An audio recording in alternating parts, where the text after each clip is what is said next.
Hello everybody and welcome back to Lost Kingdoms. As always, I'm PA. Today we're going to be taking a look at the first of the 4 secret levels, Hupon Gen. As you can see at the top, there is only wood element in this stage, which means we are going to be packing as much fire as we possibly can, within reason, as well as a couple helpful neutral element cards. Very spooky. Humans that stray into the forest never leave.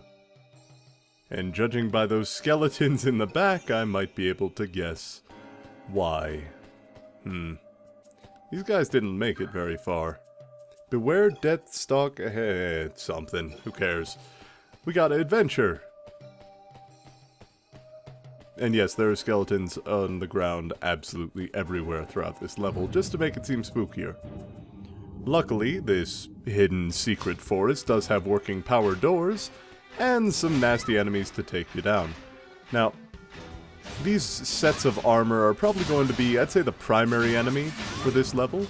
Bringing Red Lizard is super helpful, since the enemies don't have any frames of invincibility armor when hit by them, so you can just cycle through a Red Lizard 4 times until they're dead.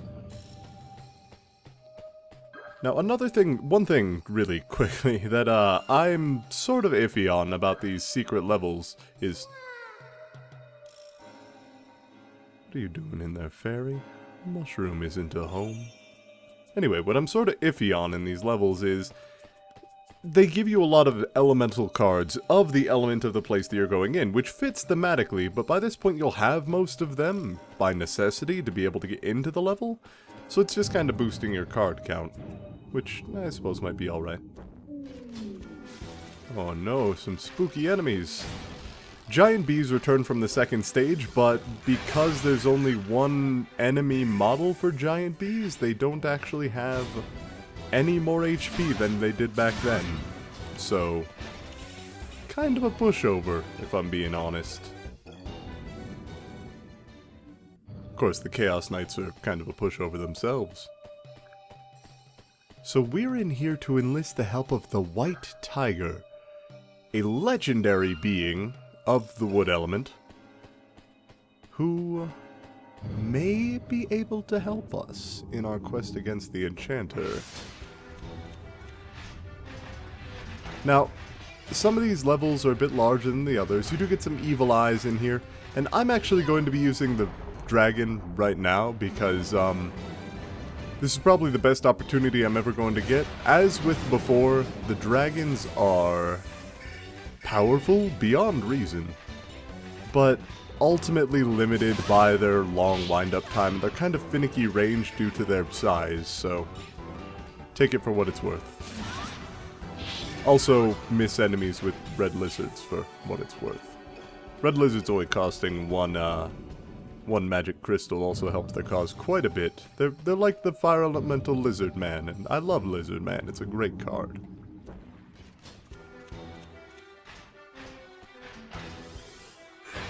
This tablet is being guarded by a Chaos Knight. Must be an important tablet.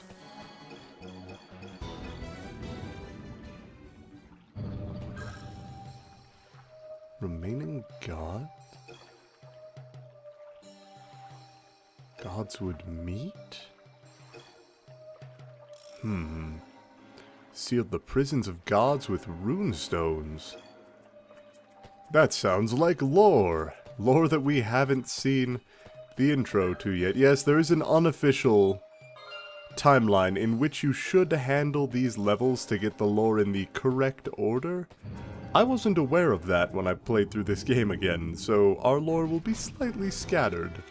But don't worry, it's all here, sorta. We'll see the whole story before long. Stoneheads are quite useful versus treants due to the fact that they don't move, but that Chaos Knight managed to cleverly dodge out of the way.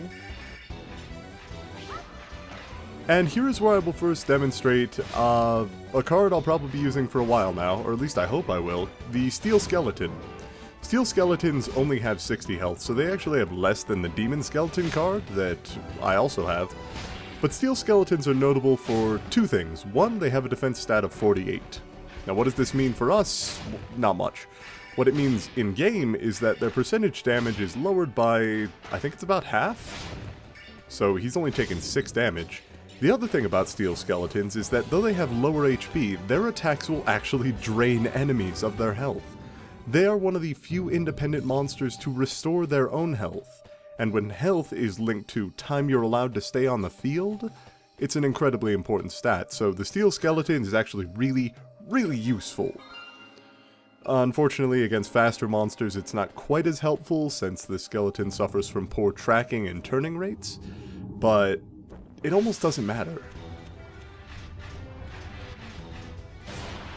So one thing that you just saw there, and that has been actually happening all stage, but I haven't mentioned yet, is that the mushrooms in this stage can explode if hit, releasing a damaging, toxic cloud that can cause a variety of, I guess what you'd call standard status effects, like poison or paralysis.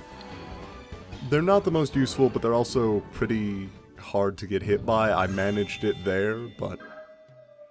Also, wait a minute, that's the same deck point we saw earlier. We're doubling back! Oh, forest maze. Hate forest mazes. So leafy and troublesome.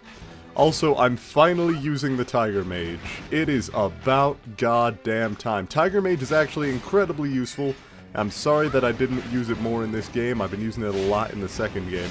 Because not only is it a powerful independent summon with a ranged attack and a tendency to try to stay away from enemies, it causes all of your cards to cost half their magic crystals. And I'm talking everything while it's on the field. Casting a Steel Skeleton, only 6 crystals. Casting a Red Dragon, only like 9 or something. I can't remember how much the Red Dragon costs. Maybe it's 20. But no, the Tiger Mage is incredibly useful. I don't think they can stack though, which is unfortunate. You could have multiple Tiger Mages out on the field.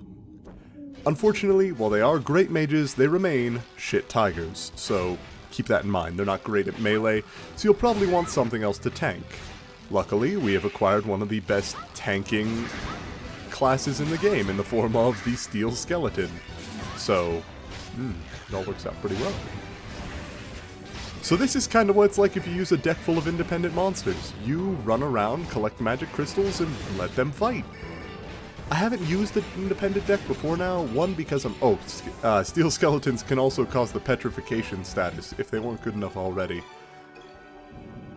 But the reason that I don't like independent decks before this point is because you don't have a lot of options for, I guess, survivability, I'd say? Oh, that's a large pillar. Once you get the Decoy Totem is incredibly good, but it can't restore its own health, so I'd say the Steel Skeleton is probably, in my opinion, the best independent tank in the game. Simply for its ability to restore its own... Oh, touch it. Touch the face. Oh.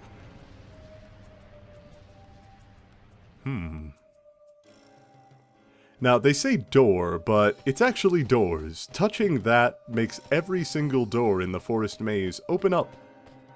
You're able to go anywhere, do anything, and one of the things I love about this level in particular is that there are no random encounters. At all.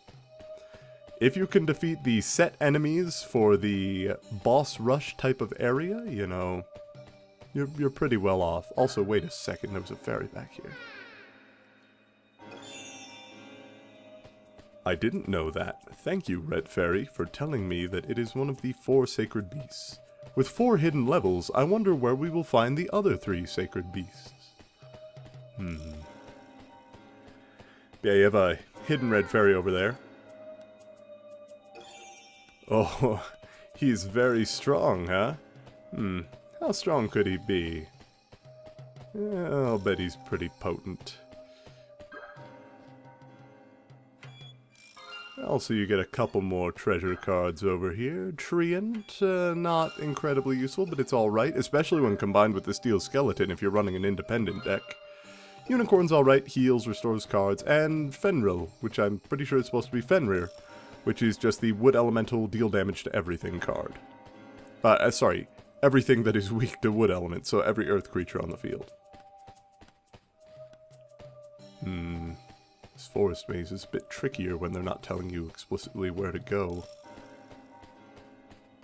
But I think I'm supposed to return to the deck point here. Oh, another fairy. Good.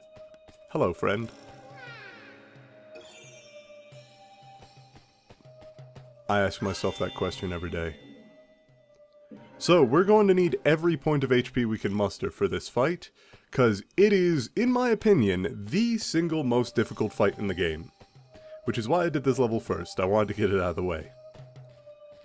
Welcome to the fight with the White Tiger. It is huge with 400 HP, and it is the single most aggressive enemy in this game. It only has one attack that it uses on a regular basis, which is a charge that deals 33 damage. Which, as you can imagine, is a considerable number. Now, having independent monsters is pretty much a requirement for this fight, due to the fact that the White Skeleton is... or White Skeleton... oh, that would have been a hell of a fight. The White Tiger is so aggressive that it is pretty much impossible to get off some attacks if the White Tiger doesn't feel like letting you do it. Also, it just killed our stone head there. Or, no it didn't, never mind, ton of HP, forgot about that. It is possible to dodge the tiger, but it's almost just better to not bother. You're pretty much going to be face tanking 90% of this boss.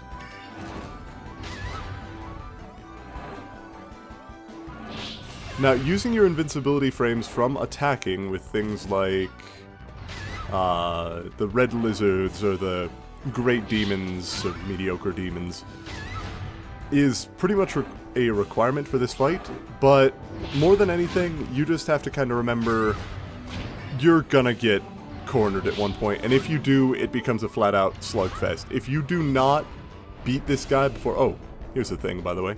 Skeleton. You have the skeleton on the field. The Necromancer will perform a different attack in which he summons skulls. It is infinitely worse when you're fighting this boss. Don't use that attack. But if you fall low enough on HP, you also move slower, so the White Tiger gets even harder to dodge, and it's brutal. You want to deal as much damage to that boss as you can, as quickly as you can. But the game knows that you take a lot of damage here, so 435 damage suffered is a 5-star rating. I, fortunately or unfortunately, got the 3 lowest tier cards for this, which are all tricksters. So... and then, for free, you will always get the White Tiger card. With its attack, Fangs of Glory. Cannot be used under the 2-player fair play rule. So, all of the legendary god cards here are completely restricted for 2-player play. But yeah, the White Tiger's an awful boss fight to complete. I mean, it's still sort of exciting in the moment, but it's definitely the most difficult fight that I think is in the game. Hey Alexander, I just beat up a tiger. What do you got from... ah, you're only interested in the fairies. Well, luckily, there are red fairies in those secret levels, so we do get a new card, which is... something I got like 5-6 videos ago. Thanks a lot, Alexander. Okay,